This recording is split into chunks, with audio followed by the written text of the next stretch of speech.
Okay, so what we got going on here today is a Miller Bobcat 225 NT with the Color 20 horsepower V-twin engine.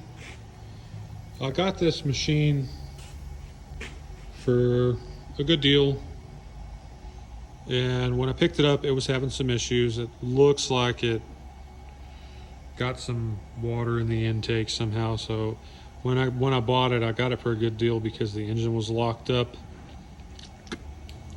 It wasn't very locked up though. I'll tell you a trick: Marble Mystery Oil will pull them heads.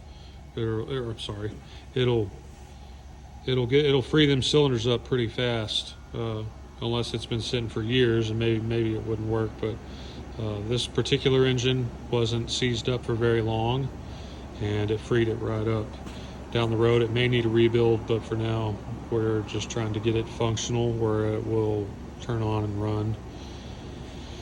And it was having a no start condition because the engine was locked, but also this starter fuse was blowing every time it would be replaced. So the guy that I bought it from thought the starter was out, and every time he'd put a new fuse in it, it would blow.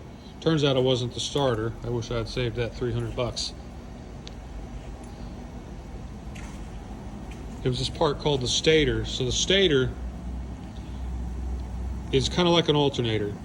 The stator generates electricity that keeps your battery charged. There's magnets on the inside of the flywheel here that spin around the stator as the machine turns, and it generates electricity through these wires, and subsequently in this part the voltage regulator or rectifier.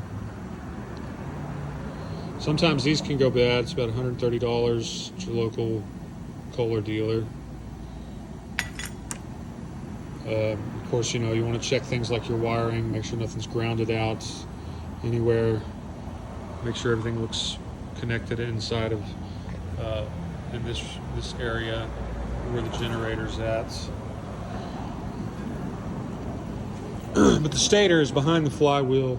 The wires run through behind this little plate, and in order to get it off, you just need a basic harmonic balancer puller. I happen to have one that has all the bolts and stuff with it. Looks like a Buffalo harmonic balancer puller. And so I'm going to see if I can get this flywheel off so that I can replace the stator and put this engine back in drive. Although it's a welder, so it's not actually going to drive. But it'd be nice to have it running. I've had one of these machines before. They're really good welders.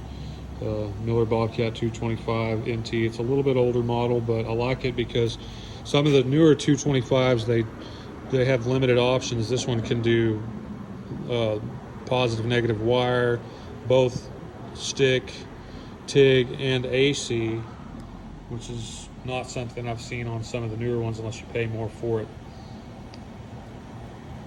All of the power receptacles. It's a great machine. This one has pretty low hours too, so I just need to bring it back to life.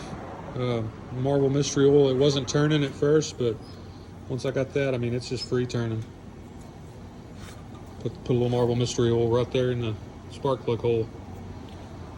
The engine is free turning, no problem.